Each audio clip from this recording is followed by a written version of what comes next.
How much time do you spend every day working on your dream? In the last 90 days, how many books have you read? In the last year, what new skill or knowledge have you acquired? What kind of investment have you made in you? You don't want it badder than you want to party. You don't want it as much as you want to be cool. Most of you don't want success as much as you want to sleep. Some of you love sleep more than you love success. And I'm here to tell you today, if you're going to be successful, you got to be willing to give up sleep. There is no shortcut. There is no hack. There's no sweatless solution. You're gonna have to work. There is always weakness to work on. Always. A lot of them. Why would we allow ourselves to make easy excuses? Why would you allow that? Are you going to make today count? Because that's all you can control. And that's all that matters. It doesn't matter where you start, guys. It doesn't matter what talents you're born with. It's about where you finish. And this race isn't over. It's not over. You could still come in first in the marathon. But you gotta start today. You gotta start now. You have everything you have. Everything you need is inside you. When I realized that doesn't mean just because you don't think you're good enough, doesn't mean you can't be good. Doesn't mean you can't be great. Doesn't mean you can't carry on. But it's not going to always be like this. Your condition is not your conclusion. Nothing is impossible. So you have to decide before you leave, what's that first thing that's been impossible for you? I want you to attack it and overcome it. Because if you run from the adversity that you're going through today, you'll forever be at that level in which you're going through for the rest of your life. One day you'll look back on your life and appreciate the struggle and have nothing but gratitude for everything that happened along the way. And you come to recognize that in return, you're given the chance to earn the greatest edge of all, and one that can never be taken away. You have enough right now to change your life. You have enough right now to flip this world upside down. You have enough. You got enough power. You got enough anointing. You got enough grace. You got enough patience. You got enough gifting to make your money, get out of debt, get yourself together, and change everything about your world. Realize that you have the ability to make an impact. You have an opportunity to change that story in your head. Put yourself out there, because when you do, amazing things happen. The essence of life is growth. The essence of life is growth, to do the best you can. And here's what's interesting. Humans are the only life form that will do less than they possibly can. Humans are the only life form that will settle for less. Every other life form except human beings strive to its maximum capacity. How tall will a tree grow?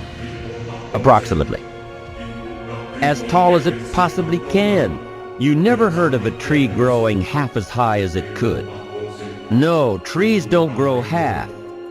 Trees send their roots down as deep as possible, stretch their limbs up as high as possible, produce every leaf possible and every fruit possible. As a matter of fact, you never heard of a human physically growing half. We keep growing until we're done. Now that's a part of life we can't control. It's genetically coded.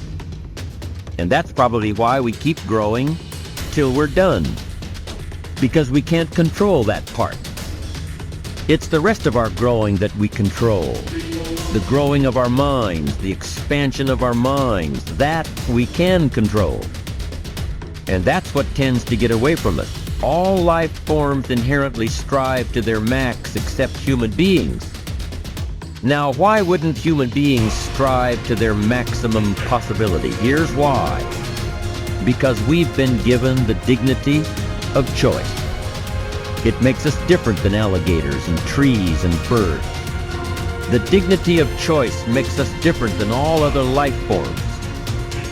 And here's the choice: to become part of what we could be, enough to get by, or to become all that we can be. My best advice for you is to choose the all. Earn all you can, make all the friends you can, read as many books as you can, develop as many skills as you can, see as much as possible, do as much as possible, make as much fortune as possible, give as much of it away as possible. The max. There's no life like it. I'm telling you, once I got on track, I've never looked back. Pick up the challenge. Go for it. Take the best of the two easies. Take the route of it's easy to get ahead. It's easy to do all you can. It's easy to succeed. It's easy to have financial freedom. The more you do, the more you get. See, if you're playing it safe, you're not going to win. If you're playing it safe, like that old saying, you know, you were taught when you were a little girl, better to be safe than sorry. Well, that's a bunch of crap. It's not better to be safe than sorry. It's by trying things that you figure out how far you can go. You got to get outside the box. Like it's reported, Edison tried 3,000 ways before he built the incandescent light. He said he didn't fail 3,000 times. He said there was 3,000 different steps to building a light bulb. Well, there's different steps to get to where you're going. And I really do treat winning and losing exactly the same. I do not let it upset me. Do you think that's a big part of why you're so successful? Well, it's part of why I enjoy it. Yeah, I think it is, because I'll try anything. Like if I'm into an idea, the idea of losing never enters my mind. See, I have worked with giants. I had the good fortune of working with Sir Edmund Hillary. He was the first man to stand on top of the world. And I worked with him on 3 different occasions. And the only difference in Ed Hillary and Bob Proctor is in his size. Now, he's gone now, but he was a big man. And he shook hands with me. His hand wrapped right around mine. I felt like a dwarf, you know. And talking to him, like it never entered his mind he wouldn't get to the top of the mountain. But he failed in 1951. He failed in 1952. It wasn't until 1953 that he got to the top of the mountain. You know, people had died for centuries trying to do that. He said, I knew if I could see it in here, I could hold it out here. Stella Mann wrote that in a book. You can see it in your head, you can hold it in your hand. And that's right. And if you're not prepared to lose, you're never going to win, because you're always playing it safe. And there's no reward in that. Dare to go forward. Winston Churchill once said, courage is rightly considered the foremost of the virtues because upon it all others depend. Courage is the chief distinguishing characteristic of the true leader. It is almost always visible in the leader's words and actions. It is absolutely indispensable to success, happiness, and the ability to motivate other people to be the best they can be. Follow through on your vision. In a way, it is easy to develop a big vision for yourself and for the person you want to be. It is easy to commit yourself to living with complete integrity. But it requires incredible courage to follow through on your vision and on your commitments. You see, as soon as you set a high goal or standard for yourself, you will run into all kinds of difficulties and setbacks. Refuse to compromise. You will be surrounded by temptations to compromise your values and your vision. You will feel an almost irresistible urge to get along by going along. Your desire to earn the respect and cooperation of others can easily lead to the abandonment of your principles. And here is where courage comes in. Stick to your principles. Courage combined with integrity is the foundation of character. The first form of courage is your ability to stick to your principles, to stand for what you believe in and to refuse to budge unless you feel right about the alternative.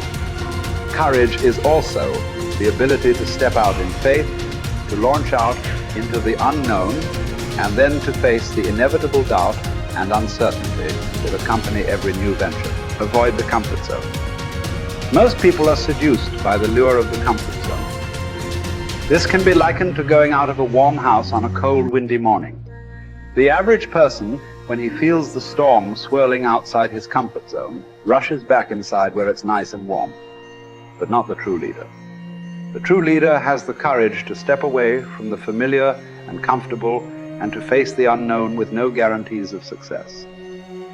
It is this ability to boldly go where no man has gone before that distinguishes you as a leader from the average person. This is the example that you must set if you are to rise above the average.